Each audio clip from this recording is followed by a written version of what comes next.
میرے مولا تیرا ہندوستان جس کی آزادی کی تاریخ کبھی مکمل نہ ہوئی تھی، وہ ہندوستان جس کی حریت کے باغ کو مسلمانوں نے اپنے خون جگر سے سینچا تھا، وہ ہندوستان جس کی آزادی کی خاطر بحر ناشنائے ساحل میں بے شک پڑے تھے اور موجوں سے کھیلتے ہوئے مزدار تک جا پہنچے تھے، بے پناہ قربانیوں کے ذریعے اس کو پروان چڑھایا تھا۔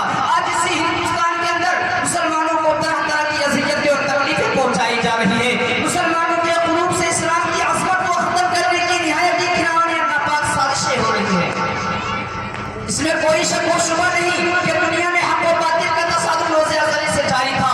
ظالم و جابر، طاقتور، کمزور و مظلوم کی کہانیاں بہت قدیم ہیں۔ خدمت انسانیت پر کئی بار کہانیاں گری ہے، باغ آدم پر کہانیاں آئی ہے، وحشتوں پر بریت نے بارہا انسانیت کا منہ نوچا ہے اور حیوانیت کا ننگا ناچ کیا ہے۔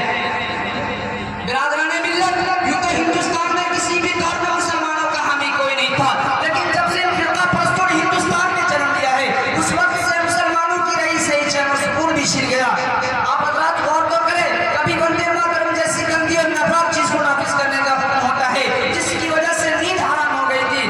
آج بھی بہت سارے اسکولوں میں یہ گیت گائے جاتے ہیں، جس گیت میں سراسر کفر بھرا ہوا ہے، جس گیت کو ایک بار پڑھنے سے انسان خارج اسلام ہو جاتا ہے، جس گیت کو ایک بار پڑھنے سے مسلمان نہیں رہتا۔ آج اسی گیت کو پڑھنے کے لیے ہندوستان کے مدارس اور مکاتب کو بچوں کو مجبور کیا جا رہا ہے۔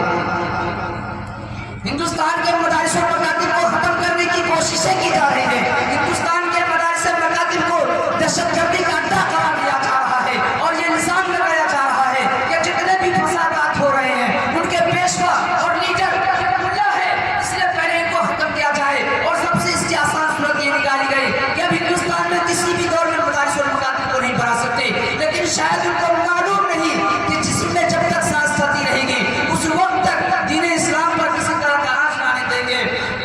کسی کہنے والے نے کیا یہ کہا تھا کہ ہم تمہاری دھمکیوں سے خوف کھا سکتے نہیں، ہم تمہاری دھمکیوں سے خوف کھا سکتے نہیں، ظلم کے آگے ہم اپنا سر جھکا سکتے نہیں۔ اور ہے یہی تاریخ اپنی، یہی اپنا فلسفہ، ہے یہی تاریخ اپنی، یہی اپنا فلسفہ، ہم زمانے میں دبانے سے ابھرتے ہیں سدا۔ اسی چند باتوں پر اپنی تقریر کو ختم کرتا ہوں۔ آخر دعوانا الحمدللہ رب العالمین۔